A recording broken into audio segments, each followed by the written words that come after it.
New evidence shows that Senator Lindsey Graham, one of Trump's most ardent supporters and defenders, was sent a letter by Rudy Giuliani in an effort to sanction Ukrainian officials who are actually fighting hard to root out corruption in Ukraine. Now, keep in mind that Donald Trump claimed that he wanted to do something about corruption. Lindsey Graham has propped up Trump and claimed that Trump's telling the truth. He just wanted to do something about corruption in Ukraine. But Rudy Giuliani's efforts to sanction these Ukrainian officials was not only a problem, he had informed Senator Lindsey Graham about it and had basically encouraged him to sanction them. So here's what we know so far. In late 2018, Rudy Giuliani said he delivered a letter calling for sanctions on a host of Ukrainian government officials, including one widely viewed in the West as a brave reformer, and another who helmed the company where Hunter Biden was a board member. Joseph Bondy, the lawyer for Lev Parnas, an indicted Florida businessman involved in the U.S. Ukraine saga, told the Daily Beast that Giuliani showed his client the letter and told him he delivered it to Senator Graham. So before we go on any further with more details, I want to get your thoughts on this, John. Yeah, well, and the details are important.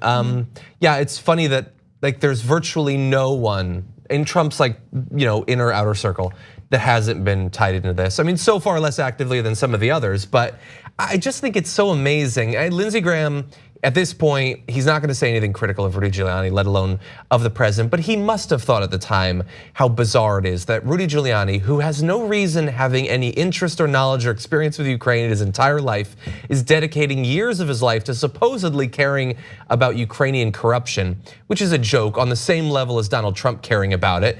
That he's just tied in with some businessmen that are trying to change things to advance their own economic interests. To any reasonable person who's not an active part of Trump's cult, that is the most obvious thing in the world. Well, what's also incredible is that we now know of two high-profile Republican lawmakers who are very much involved in the impeachment investigation, now the impeachment trial, who were themselves involved in, or at least implicated in, some of the wrongdoing, right? Now, when it comes to Devin Nunes, we talked about that. He was very much implicated. We learned details through the impeachment investigation. And now, would you look at that?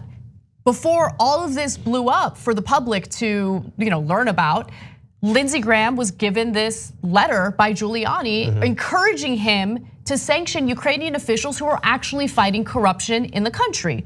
And by the way, some of these politicians and officials in Ukraine were targeted aggressively by corrupt forces in the country. And I'll give you those details in just a second. The letters claim that an eclectic mix of Ukrainian political figures and business people were part of an alleged organized crime syndicate. The letters claim that the individuals were, quote, actively involved in the siphoning of funds appropriated by the American government for aid to Ukraine. Now, that is not the case. We know that that's actually the opposite of what was really going on.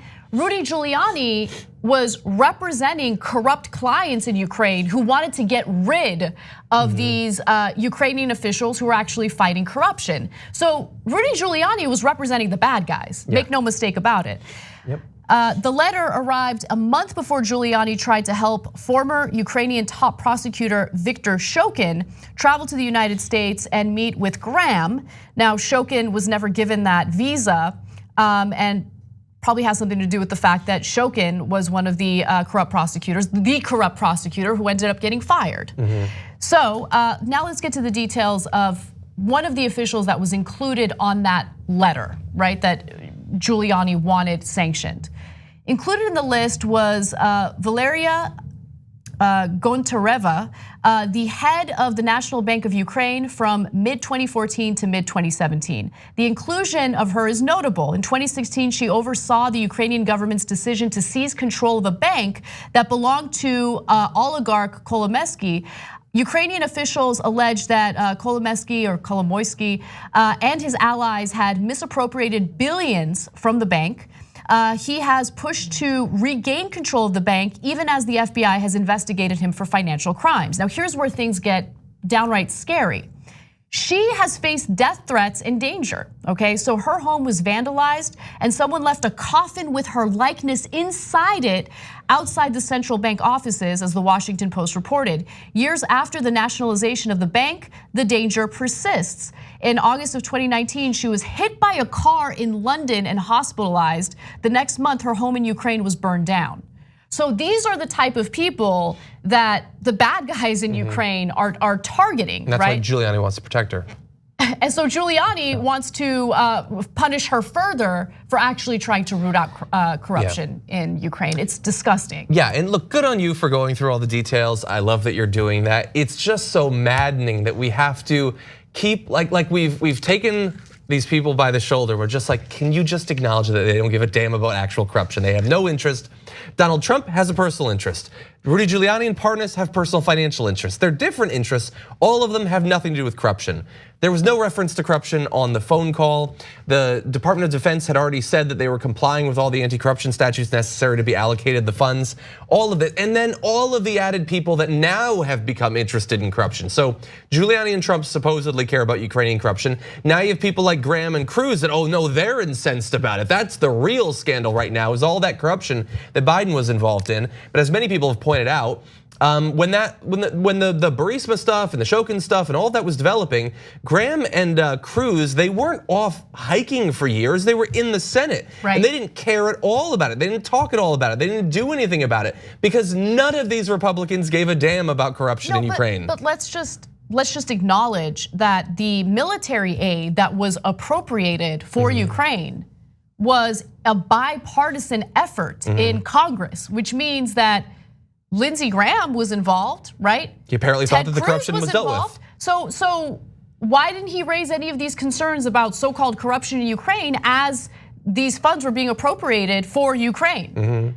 It's amazing how they just lied to the American people, right? They lie and they protect like the most evil doers in Ukraine while they're pretending as though they care about rooting out that crime. Yeah. It's disgusting. Yeah, and it's also amazing that like Donald Trump, more than almost anything else, is immune to when he says something that should be so important that we understand, it just doesn't stick. I forget exactly who it was. I think it might have been Rex Tillerson, revealed that he had a conversation with Donald Trump where Donald Trump wanted to change some of the internal US government regulations that stopped US-based businesses from bribing foreign governments to get business deals. And he said, how dare they stop us from bribing people in their country to get business? That should matter when he is trying to pitch himself as a person who has waged a multi-year war against corruption in the business practices of countries like Ukraine. He obviously doesn't want that. He wants to change our rules to allow for more international corruption. Definitely. It just doesn't matter. It doesn't sink in. Nothing matters. Nothing matters. And just yesterday we talked about how Pam Bondy, one of Donald Trump's defense lawyers, is corrupt herself. And she goes out there on the Senate floor and goes after the Bidens for corruption when she took $25,000 from the Trump Foundation and is now representing Trump, but more importantly, dropped the investigation into Trump University. Luckily, they didn't drop that investigation in New York, and Trump ended up having to pay a $22 million settlement because he defrauded students.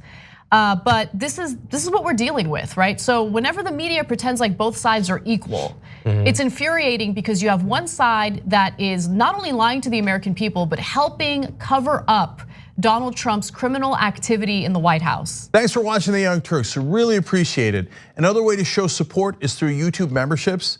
You'll get to interact with us more. There's live chat emojis, badges. You've got emojis of me, Anna, John, JR. So those are super fun. But you also get playback of our exclusive member-only shows and specials right after they air. So all of that, all you gotta do is click that join button right underneath the video. Thank you.